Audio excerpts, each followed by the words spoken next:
என்னடா பண்ணுறது இந்த மாதிரி கூலிப்பு போட்டு உங்கள் பேச்சை கேட்டு அன்ஸ் எல்லாம் போட்டுன்னு சொல்லிட்டு உங்கள் ஃப்ரெண்ட்ஸ்கிட்ட புலம்பிட்டு இருக்கீங்களா? இதுக்கு ஏதாவது பிரச்சனைக்கு அற்புதமாக தீர்வு இருக்கா? செலவே இல்லாமல் இருக்கா? இருக்கவே இருக்குங்க. நம்ம ஊரை சுற்றி எல்லாமே நிறைய மூலிகைகள் இருக்குது. இந்த மூலிகைகளை பயன்படுத்தினாவே இந்த பல் சொத்தை, இந்த ஹன்ஸு, பான்பராகு, குட்கா, சிகரெட் ஸ்மோக்கிங்னால் ஏற்படக்கூடிய பிரச்சனைகள் இது எல்லாமே சரி செய்ய முடியும். ரத்தம் கெட்டு போச்சா, நுரையீரல் ப்ராப்ளம் ஆயிருக்கா, இரும்பல் வந்துக்கிட்டே இருக்கா, அதே மாதிரி குடிச்சு உங்களோட கிட்னியுமே பாதிப்படைஞ்சிருக்கா, லிவர் பாதிப்படைஞ்சிருக்கா இப்படின்னு சொல்லி என்ன தெரியுங்களா? தயவுசெய்து அதெல்லாம் விடுங்க. நாய் உருவி இதிலே 2 வகையான நாய் உருவி உண்டு.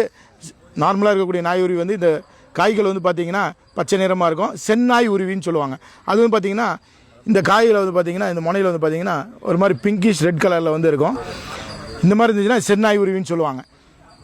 யாருக்கெல்லாம் பல் ஈரில் வலி வீக்கம் இருக்குது, பூச்சி இருக்குது அப்படின்னு சொல்கிறவங்களோ இந்த நாயுருவி வேறு எடுத்து பல் துளக்கிட்டு வந்தீங்க அப்படின்னா பூச்சிகள் போயிடும், ஈறுகள் வலுப்படும். இதே மாதிரி இந்த சாரை முழுங்கும் போது உங்கள் டைஜஷன் கம்ப்ளைண்ட் சரியாகும். இந்த நாயுருவி பொடியாகவும் கிடைக்குது. நீங்கள் அதே போல் ராவாக கிடச்சிச்சின்னா சாராகவும் நீங்கள் எடுத்துக்கலாம்.